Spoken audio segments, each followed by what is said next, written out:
And we don't even have a sign on the building yet. I'm still trying to get a sign on the building. But they do have a sign on the wall inside. Heterosexual Awesomeness Month, yes. It's this Eagle Bar and Grill's response to Pride Month. Why is it so special for,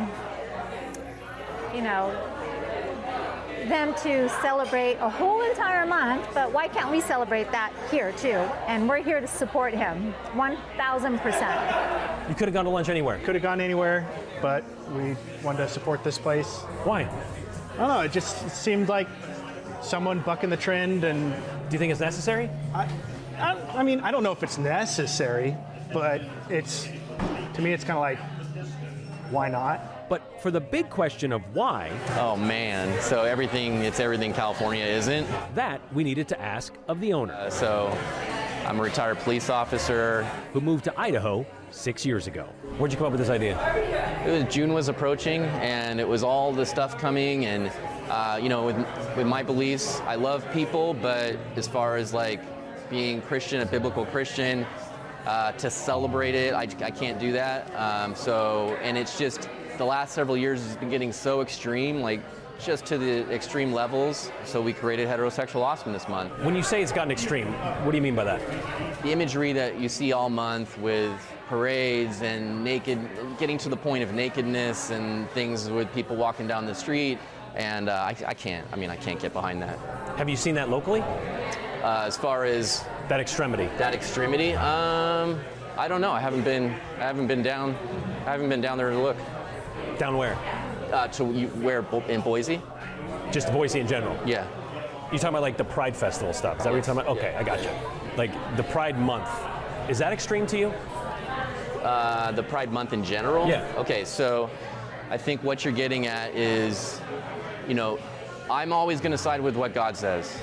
Okay, in His Word, it's going to be what's moral and not moral, as far as moral righteousness, okay? And so if the Bible says that it's a sin to act out in homosexuality, then I'm going to agree with what the Bible says. That doesn't mean I don't love homosexuals. It doesn't mean I don't love people. I love people. But just because you love somebody doesn't mean that you're going to jump behind them and support them in every single decision that they make in life.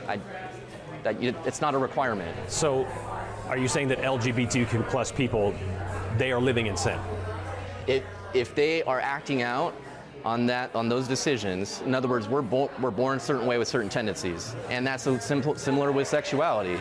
And ultimately, I'm going to side with what God says, okay? And I didn't make the rules; God made the rules. So don't point me. I'm just going off what the Bible says.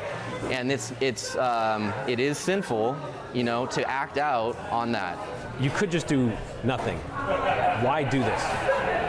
I think people, obviously, with the reaction that's happening around the country and the world, I think they're feeling the way that I was feeling, just kind of fed up with the extremeness of it and how it's the expectation that you're supposed to jump behind and support something, and people are just rejecting it. They're standing up and saying, enough is enough, we don't want all this. But this isn't a hate thing?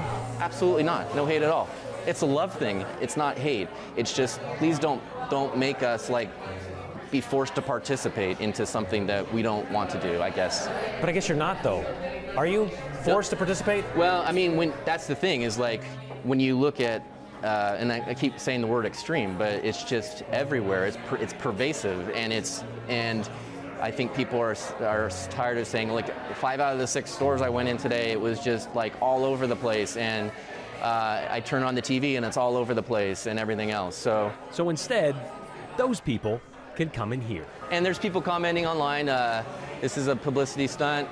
This is definitely marketing, for sure, but it's also celebrating heterosexuality, and you can do both of those things at once. I'm a business owner. I want people to come in here, but I also truly love it when people come in here, engage in conversation with each other, learn something about each other, and they get to talk like this to each other, and at the end of it, they realize, hey, we're probably not as far apart as we think we are. Thanks for watching. Stay updated about breaking news and top stories on the NBC News app or follow us on social media.